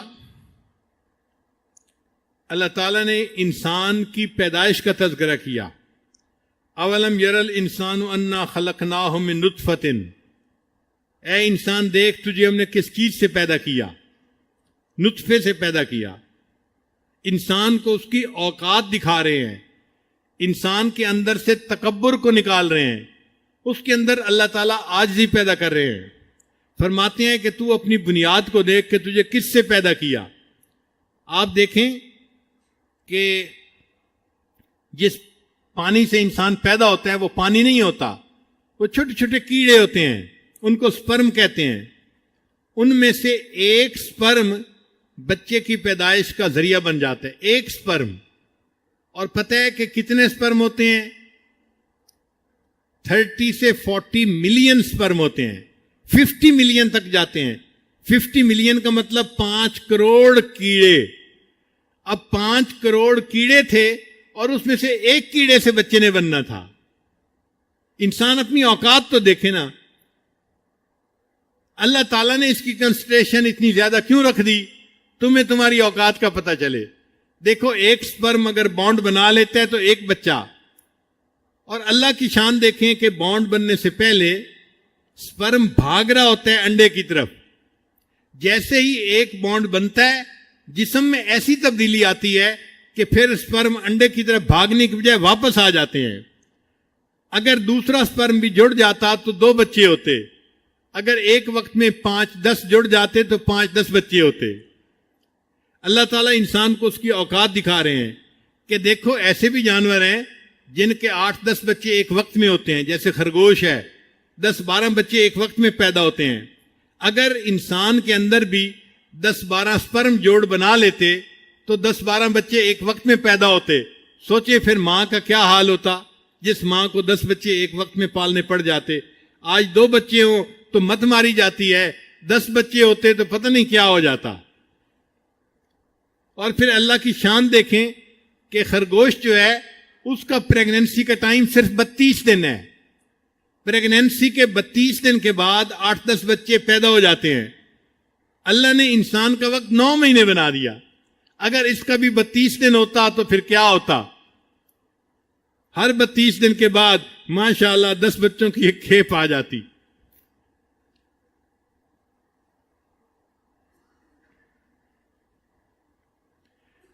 پھر اللہ تعالیٰ نے قرآن مجید کی اور آیات میں بھی انسان کی پیدائش کا تذکرہ کیا ہے. جو ڈاکٹر لوگ ہیں ان کو چاہیے کہ ان آیات پہ ذرا غور کریں اور اللہ کی عظمت کو سمجھنے کی کوشش کریں. ایک مضمون ہے، ایک کینیڈا کے ڈاکٹر نے لکھا، analysis of the holy verses in the light of modern sciences. اس نے قرآن مجید کی آیات کا ماڈرن سائنسز کی ریسرچ کے مطابق انالیسز کیا. اس میں 10-15 آیات اس نے بتائیں کہ دیکھو 1400 سال پہلے قرآن مجید میں یہ حکم آیا اور آج کی سائنس اس کی تصدیق کرتی ہے. وہ مستقل ایک الگ مضمون ہے. میں نے 2-3 مرتبہ ڈاکٹروں کی مجلس میں تو اس کا بیان کیا ہے، عمومی مجلس میں بیان نہیں کیا. اس کا بیان بڑا عجیب ہے، انسان حیران ہوتا ہے. اللہ فرماتے ہیں 1400 سال پہلے، اے انسان ہم نے تجھے 3 اندھیروں میں پیدا کیا، فی ظلمات ثلاث. 3 اندھیرے کیسے؟ ایک ماں کے پیٹ کا اندھیرا، دوسرا اس کے رحم کا اندھیرا، اور تیسرا رحم کے اندر ایک اور جھلی ہوتی ہے جس کے اندر بچہ پیدا ہوتا ہے. تو 3 اندھیروں کے اندر اللہ نے بچے کو پیدا کر دیا. پھر بچہ جب پیدا ہوتا ہے تو پہلے خون ہوتا ہے، پھر گوشت کا لوتھڑا بنتا ہے، پھر اس کو اللہ تعالیٰ ہڈیاں دیتے ہیں، پھر ہڈیوں کے اوپر اللہ تعالیٰ گوشت چڑھا دیتے ہیں. ہڈیاں پہلے بنتی ہیں اور گوشت اس کے اوپر بعد میں چڑھایا جاتا ہے. اور آج سائنس کی دنیا کہتی ہے کہ بالکل بچے کی پیدائش کا یہی سلسلہ ہے جو 1400 سال پہلے قرآن مجید نے بتا دیا. پھر اللہ فرماتے ہیں کہ ہم نے گوشت کو ہڈیوں کے اوپر چڑھا دیا. ثم انشأناه خلقا آخر فتبارک اللہ احسن الخالقین. ہم نے بچے کے سارے اعضاء کو بنایا اور پھر ہم نے اس کے تناسب کو ٹھیک کیا.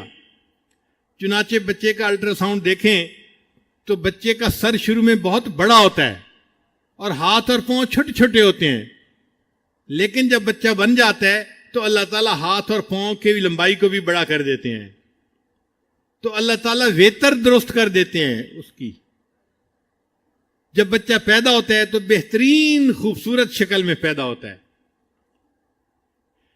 پھر اللہ تعالیٰ فرماتے ہیں کہ ہم نے بچے کو فجعلنا سمیعا بصیرا. ہم نے اس کو سمیع بھی بنایا، بصیر بھی بنایا. سمیع کہتے ہیں سننے والا، بصیر کہتے ہیں دیکھنے والا. تو بصارت کا تذکرہ بعد میں کیا، سماعت کا تذکرہ پہلے کیا. 1400 سال پہلے کی بات ہے. عقل کہتی ہے کہ بچہ پیدا ہو تو آنکھیں پہلے بننی چاہیے، کان بعد میں بننے چاہیے. اللہ فرماتے ہیں نہیں، ہم نے کان پہلے بنائے، آنکھیں بعد میں بنائیں. اور آج الٹرا ساؤنڈ والے کہتے ہیں کہ واقعی ماں کے پیٹ میں بچے کے کان کا سسٹم پہلے بنتا ہے، آنکھیں بعد میں بنتی ہیں. کان کو پہلے کیوں بنایا؟ کہ کان کے اندر انسان کی کینال ہوتی ہیں، اس میں فلوئڈ ہوتا ہے، اس فلوئڈ کے اوپر انسان کے جسم کا بیلنس متعین ہوتا ہے. ہم جو سیدھا کھڑے ہوتے ہیں تو کیوں کھڑے ہوتے ہیں؟ آنکھ سے دیکھتے ہیں کہ ہم سیدھے ہیں یا الٹے ہیں؟ نہیں، ہمارے کانوں کا فلوئڈ جو ہے وہ ہمارے دماغ کو لیول بتا رہا ہوتا ہے. جب لیول ان بیلنس ہوتا ہے تو ہمیں پتہ چل جاتا ہے کہ ہم ایک طرف کو جھکے ہوئے ہیں، ہم سیدھا ہونے کی کوشش کرتے ہیں. اگر وہ لیول خراب ہو جائے تو انسان کھڑا بھی نہیں ہو سکتا.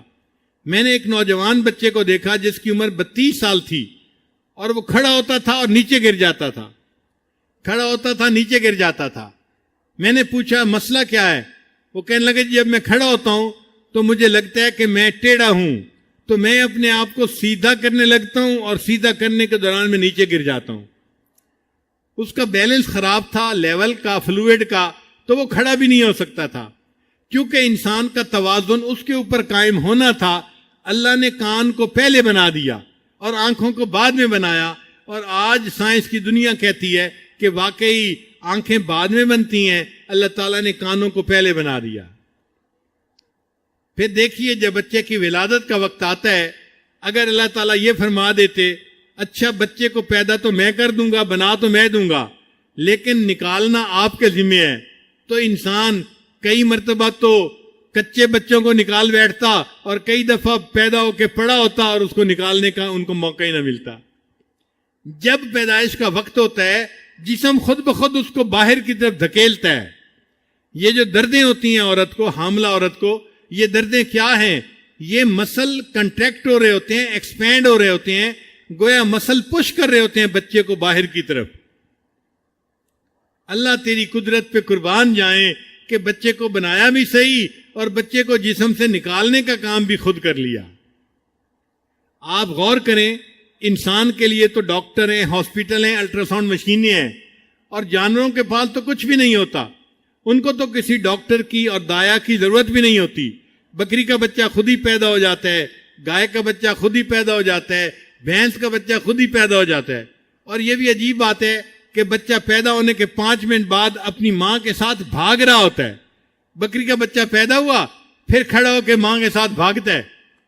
اور انسان کے بچے کو 9 مہینے تو کھڑے ہونے میں لگ جاتے ہیں، چلنے میں لگ جاتے ہیں، بھاگنا تو بڑی دور کی بات ہوتی ہے. تو اللہ تعالیٰ انسان کو اس کی اوقات بتا رہے ہیں کہ انسان دیکھو تمہارا بننا کتنا مشکل تھا، تمہارا پلنا کتنا مشکل تھا، ہم نے تمہارے لیے سب باتیں آسان کر دیں. اب تم اللہ کا احسان مانو اور اپنے رب کی عبادت کرو. تم اللہ کے سامنے سرکشی نہ کرو، تم اللہ کے سامنے تکبر نہ کرو، تم اللہ کے سامنے اپنی جو ہے وہ عاجزی کا اظہار کرو اور بندگی کا اظہار کرو.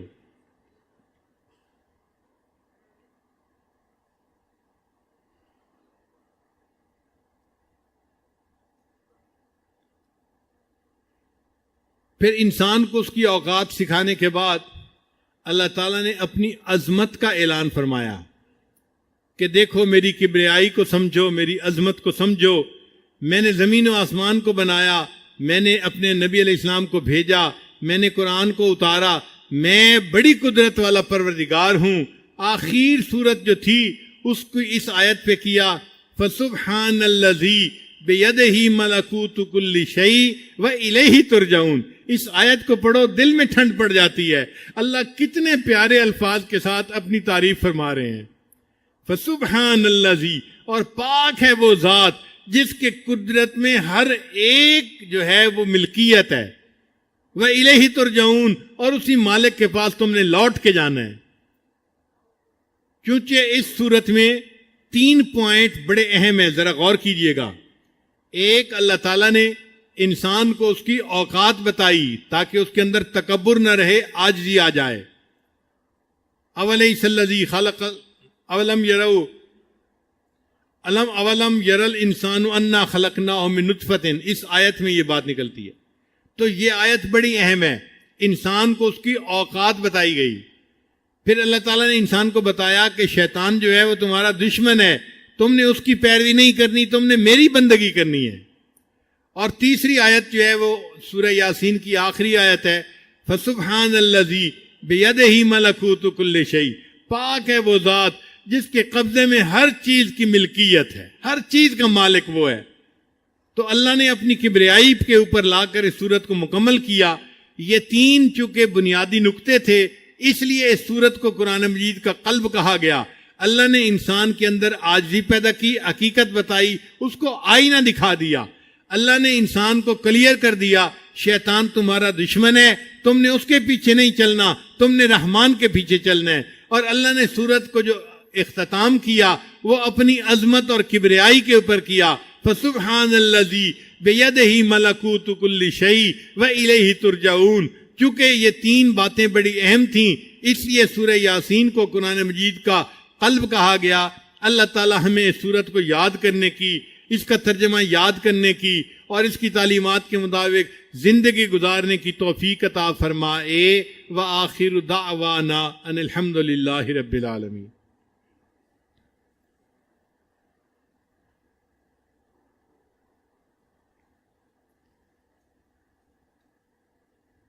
ابھی مجلس نکاح ہوگی، دلہا اور جو دلہن کے وکیل ہیں وہ قریب آ جائیں۔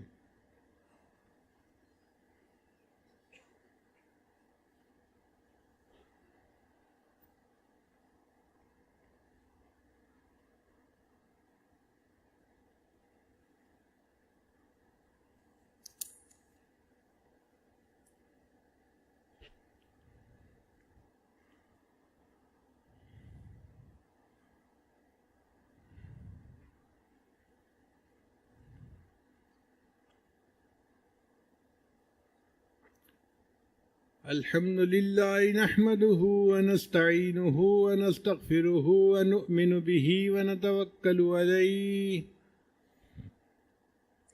ونعوذ بالله من شرور أنفسنا ومن سيئات أعمالنا من يهده الله فلا مضل له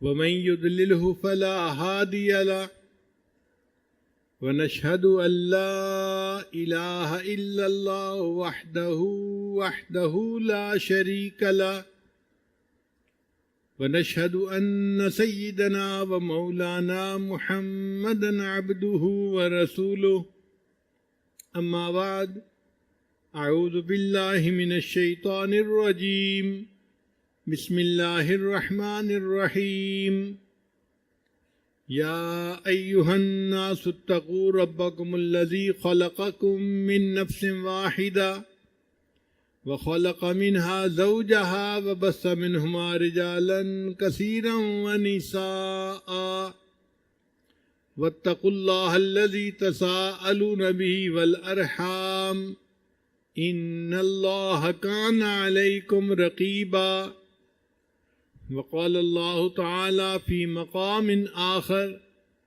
يا أيها الذين آمنوا اتقوا الله حق تقاته ولا تموتن إلا وأنتم مسلمون وقال الله تعالى في مقام آخر يا أيها الذين آمنوا اتقوا الله وقولوا قولا سديدا يصلح لكم أعمالكم ويغفر لكم ذنوبكم ومن يطع الله ورسوله فقد فاز فوزا عظيما وقال الله تعالى في مقام آخر الطيبات للطيبين والطيبون للطيبات وقال الله تعالى في مقام آخر ومن آياته أن خلق لكم من أنفسكم أزواجا لتسكنوا إليها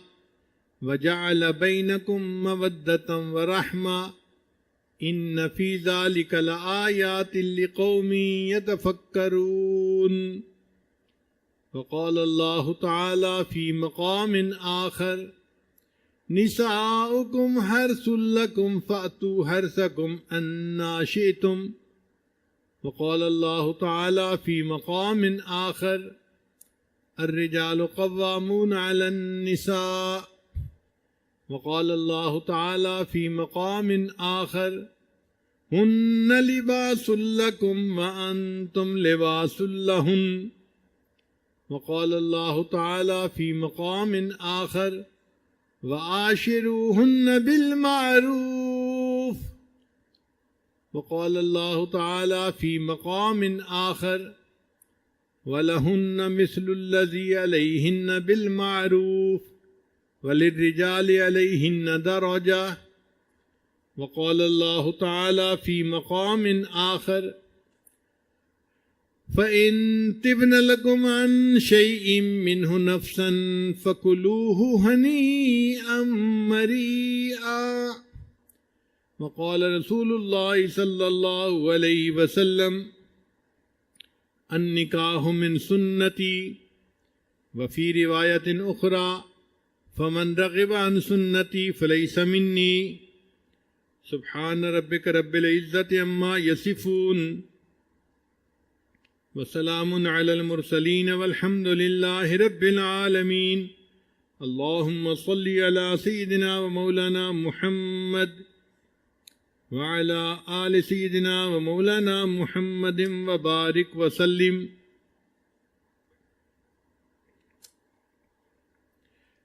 محمد اسلم صاحب، آپ بچی کے والد بھی ہیں اور وکیل بھی ہیں. کیا آپ نے اپنی بیٹی آصفین اسلم کو ڈاکٹر نوید یاسین کے نکاح میں بعوض حق مہر 15,000 روپے بمطابق شریعت محمدی سامنے شرعی گواہوں کے ان کے نکاح میں پیش کیا؟ دوبارہ پوچھتا ہوں محمد اسلم صاحب، کیا آپ نے اپنی بیٹی آصفین اسلم کو ڈاکٹر نوید یاسین کے نکاح میں بعوض حق مہر 15,000 روپے معجل ادا کرنا ہوگا بمطابق شریعت محمدی سامنے شرعی گواہوں کے ان کے نکاح میں پیش کیا؟ ڈاکٹر نوید یاسین صاحب، کیا آپ نے مسمات آصفین اسلم کو جو بیٹی ہیں محمد اسلم صاحب کی اپنے نکاح میں بعوض حق مہر 15,000 روپے حق مہر بمطابق شریعت محمدی سامنے شرعی گواہوں کے اپنے نکاح میں قبول کیا؟ دوبارہ پوچھتا ہوں ڈاکٹر نوید یاسین صاحب، کیا آپ نے مسمات آصفین اسلم کو اپنے نکاح میں بعوض حق مہر 15,000 روپے بمطابق شریعت محمدی سامنے شرعی گواہوں کے اپنے نکاح میں قبول کیا؟ بارک اللہ لک و بارک علیک و جمع بینکما فی خیر.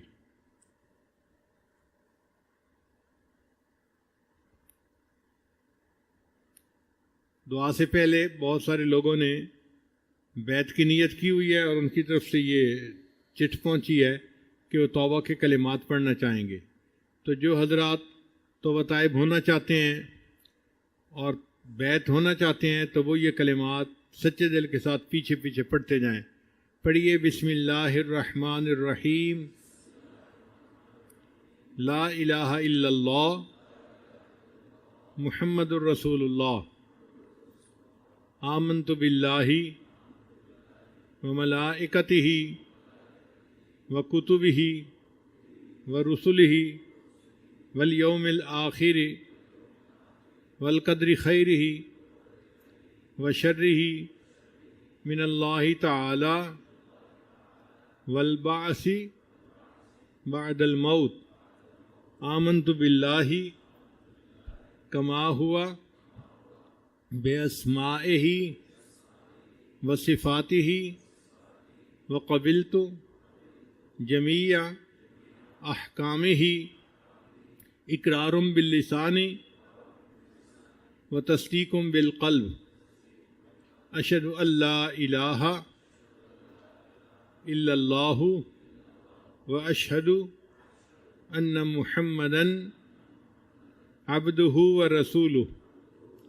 استغفر اللہ ربی من کل ذنب واتوب الیہ برحمتک یا ارحم الراحمین. ان کلمات کو پڑھنے سے ہم تو بتائے ہو چکے ہیں. چند معمولات ہیں جن کو باقاعدگی سے کریں گے تو اللہ تعالیٰ دل کو منور کریں گے. ان میں پہلی بات 100 مرتبہ استغفار صبح اور شام پڑھنا، استغفر اللہ ربی من کل ذنب و اتوب الیہ۔ دوسرا ہے 100 مرتبہ درود شریف پڑھنا، اللہم صلی علی سیدنا محمد وعلی آل سیدنا محمد وبارک وسلم۔ تیسرا ہے قرآن مجید کی تلاوت روزانہ کرنا، ایک پارہ ہو تو بہت اچھا، مشکل ہو تو آدھا پارہ صحیح۔ چوتھا ہے چلتے پھرتے ہر وقت دل میں اللہ کو یاد کرنا، ہتھ کارول دل یارول، ہاتھ کام کاج میں مصروف اور دل اللہ تعالیٰ کی یاد میں مصروف۔ وہ جن کا عشق صادق ہے وہ کب فریاد کرتے ہیں، لبوں پہ مہر خاموشی دلوں میں یاد کرتے ہیں۔ لب خاموش ہوں، دل میں اللہ کو یاد کرے۔ اور پانچویں چیز ہے مراقبہ کرنا، صبح و شام 10-15 منٹ کے لیے آپ مصلی کے اوپر اللہ سے لو لگا کے بیٹھ جایا کریں، ظاہر کی آنکھیں بند کر لی، من کی آنکھیں کھول لیں، یہ سوچا کہ اللہ تعالیٰ کی رحمت آ رہی ہے، میرے دل میں سما رہی ہے، میرے دل کی ظلمت اور سیاہی دور ہو رہی ہے، اور میرا دل اللہ اللہ اللہ بول رہا ہے، میں سن رہا ہوں۔ پڑھنا نہیں ہے زبان سے، دل پڑھ رہا ہے، ہم سن رہے ہیں۔ انشاءاللہ اس کو ذکر قلبی، ذکر سری کہتے ہیں۔ ایک دفعہ جب دل ذکر کرنا شروع کر دے گا تو پھر 24 گھنٹے آپ اس لذت کو محسوس کریں گے۔ اللہ تعالی ہمارے دلوں کو بھی جاری فرما دے، غافل دلوں کو ذاکر بنا دے، مردہ دلوں کو زندہ فرما دے۔ تھوڑی دیر کے لیے مراقبہ کر لیجئے، آنکھوں کو بند کر لیجئے، سر کو جھکا لیجئے۔ دنیا اور جو کچھ دنیا میں ہے اس سے ہٹ کٹ کے اللہ کی یاد میں ڈوب جائیے۔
اپنے من میں ڈوب کر پا جا سراغ زندگی، تو اگر میرا نہیں بنتا نہ بن، اپنا تو بن۔ اپنے من میں ڈوب کر پا جا سراغ زندگی، تو اگر میرا نہیں بنتا نہ بن، اپنا تو بن۔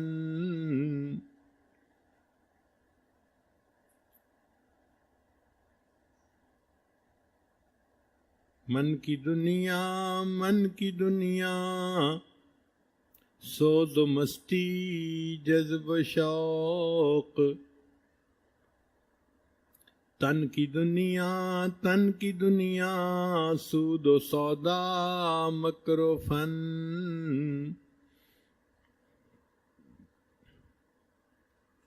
من کی دولت ہاتھ آتی ہے تو پھر جاتی نہیں، من کی دولت ہاتھ آتی ہے تو پھر جاتی نہیں۔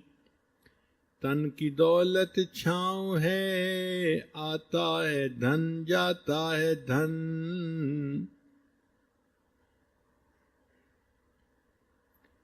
پانی پانی کر گئی مجھ کو قلندر کی یہ بات،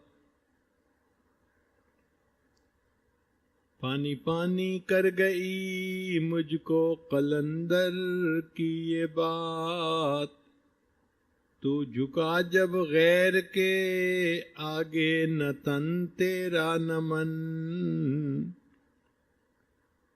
پانی پانی کر گئی مجھ کو تو مرشد کی یہ بات، تو جھکا جب نفس کے آگے نہ تن تیرا نہ من، اپنے من میں ڈوب کر پا جا سراغ زندگی، تو اگر میرا نہیں بنتا نہ بن اپنا تو بن۔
لا الہ الا اللہ محمد رسول اللہ۔ دعا کر لیجئے۔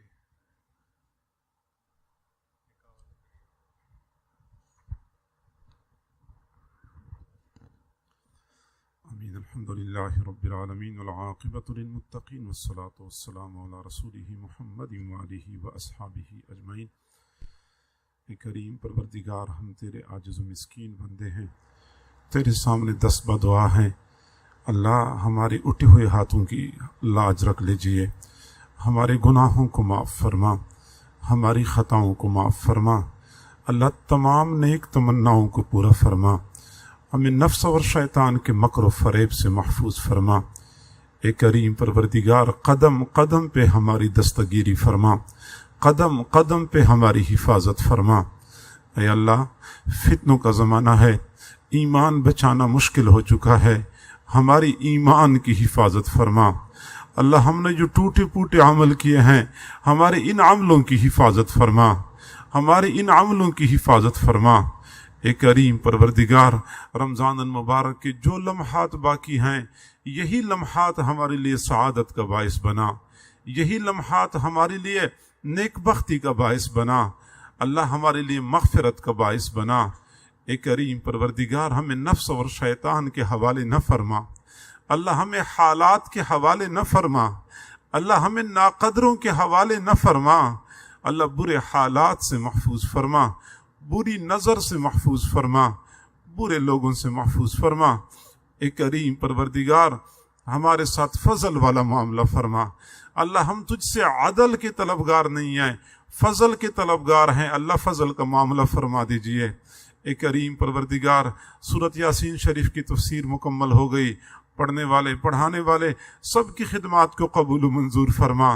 اللہ، یہ سورۃ یاسین جس طرح قرآن کا دل ہے، اس کو ہمارے دل کے لیے بہار بنا دیجئے، ہمارے دل کے لیے جلا کا باعث بنا دیجئے، نور کا باعث بنا دیجئے۔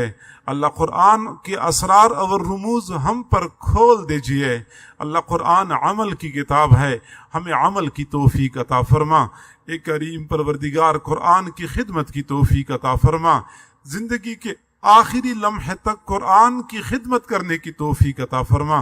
اے کریم پروردگار، جتنے بھی حضرات موجود ہیں، سب کا اللہ چل کے آنا قبول و منظور فرما۔ دور بیٹھے لوگ جو دعاؤں پر آمین کہہ رہے ہیں، اللہ ان کو بھی دعاؤں میں وافر حصہ نصیب فرما۔ اے کریم پروردگار جو لوگ پریشان حال ہیں ان کی پریشانیوں کو ختم فرما، جو مصائب و آلام کا شکار ہیں اللہ سب کو سکون نصیب فرما، مشکلات کو حل فرما، بیماروں کو شفا نصیب فرما، جو ہمارے آبا و اجداد فوت ہو چکے ہیں اللہ ان کی مغفرت فرما، اللہ جن کے گھروں میں جوان بچے بچیاں ہیں والدین کے لیے ان کے فرض ادا کرنے آسان فرما۔ اے کریم پروردگار ایک مرتبہ پھر ہماری اس پیارے ملک میں بد امنی کے لہر اٹھ چکی ہے، میرے اللہ تو اس ملک کو امن کا گہوارہ بنا دیجئے، بد امنی کو امن میں تبدیل فرما دیجئے، اللہ اس ملک کی تو خود ہی حفاظت فرما، اللہ ملک کی سرحدات کی حفاظت فرما، اس قوم کو وحدت، اتفاق و اتحاد نصیب فرما، اللہ جو لوگ اس ملک کو نقصان پہنچا رہے ہیں، نقصان پہنچانے کی کوشش کرتے ہیں اللہ ان کی کوششوں کو خاک میں ملا دیجئے، کریم پروردگار ان کے عزائم کو خاک میں ملا دیجئے، ان کو ہدایت نصیب فرما، اگر تو نے ہدایت نہیں دینی اللہ ان کو چن چن کے دفع دور فرما۔ اے کریم پروردگار ہماری ان دعاؤں کو اپنی رحمت سے قبول و منظور فرما، میرے اللہ جن زوجین کا نکاح پڑھا گیا ہے اللہ ان کی اس نکاح میں برکت نازل فرما، اللہ اس فیصلے میں برکت نازل فرما۔ اے کریم پروردگار یہ نکاح دونوں بچے اور بچی کے لیے، دونوں طرف کے خاندانوں کے لیے خوشیوں کا ذریعہ بنا، اللہ زوجین کو ایک دوسرے کے ساتھ الفت اور محبت نصیب فرما، اتفاق و اتحاد نصیب فرما، ایک دوسرے کے ساتھ نیکی میں معاون بننے کی توفیق عطا فرما، ایک دوسرے کے حقوق کی ادائیگی کی توفیق عطا فرما، ایک دوسرے کے لیے سکون اور اطمینان کا باعث بنا۔ اے کریم پروردگار اس رشتے کو دوام نصیب فرما، زوجین کو بری نظر سے محفوظ فرما، برے لوگوں سے محفوظ فرما، جادو ٹونے سے محفوظ فرما، حلال اور فراخ رزق نصیب فرما، تنگی اور تنگ دستی سے محفوظ فرما، قرضوں اور مرضوں سے محفوظ فرما، میرے اللہ زوجین کو اس نکاح کی بنیاد پہ صرف دنیا کی حد تک نہیں بلکہ آخرت میں جنت کے اندر مجتمع فرما، آخرت میں جنت کے اندر مجتمع فرما۔ اے کریم پروردگار ہر قسم کے شرور و فتن سے مأمون و محفوظ فرما، اللہ دونوں طرف کے خاندانوں کی جو نیک تمنائیں ہیں زوجین کے بارے میں اللہ ان کی نیک تمناؤں کو پورا فرما، اللہ زوجین کو وہ الفت عطا فرما جو تو نے حضرت آدم علیہ السلام اور اما حوا علیہ السلام کو عطا فرمائی تھی، اللہ وہ محبت نصیب فرما جو تو نے حضرت ابراہیم علیہ السلام اور اما ہاجرہ علیہ السلام کو نصیب فرمائی تھی، اللہ وہ محبت نصیب فرما جو تو نے اپنے محبوب صلی اللہ علیہ وسلم اور اما عائشہ صدیقہ رضی اللہ عنہا کو عطا فرمائی تھی۔ اے کریم پروردگار زوجین کی مستقبل کو خوشیوں والا مستقبل بنا، قابل رشک زندگی نصیب فرما، اللہ ناچاکیوں سے محفوظ فرما، بے اتفاقیوں سے محفوظ فرما، زندگی میں کبھی بے سہارا نہ فرما، کبھی بے آسرا نہ فرما، قدم قدم پہ ان کی دستگیری فرما۔ میرے اللہ مجمع میں جو حضرات موجود ہیں یا دور جو لوگ دعاؤں پر آمین کہہ رہے ہیں، جن کے گھروں میں جوان بچے بچیاں ہیں والدین کے لیے ان کے فرض ادا کرنے آسان فرما دیجئے۔ اللہ گھر میں جوان لڑکی ہوتی ہے، عمر ڈھل رہی ہوتی ہے، بال سفید ہو رہے ہوتے ہیں، رشتے نہیں آتے، والدین کے دلوں پہ کیا گزرتی ہوگی، وہ کس کو دل کی دھکڑی سنائیں، وہ کس کے سامنے آنسو بہائیں۔ اے بے قصوں کے دستگیر، اے ٹوٹے دلوں کو تسلی دینے والے، اے بے سہاراؤں کے سہارا بننے والے، اے خالی جھولیاں بھر دینے والے پروردگار، سب حضرات کو اللہ تمام نیک تمناؤں کو پورا فرما، سب کی پریشانیوں کو ختم فرما، ہماری ان دعاؤں کو اپنی رحمت سے قبول و منظور فرما۔ وصلی اللہ تعالی علی خیر خلقہ محمد وآلہ واصحابہ اجمعین برحمتک یا ارحم الراحمین۔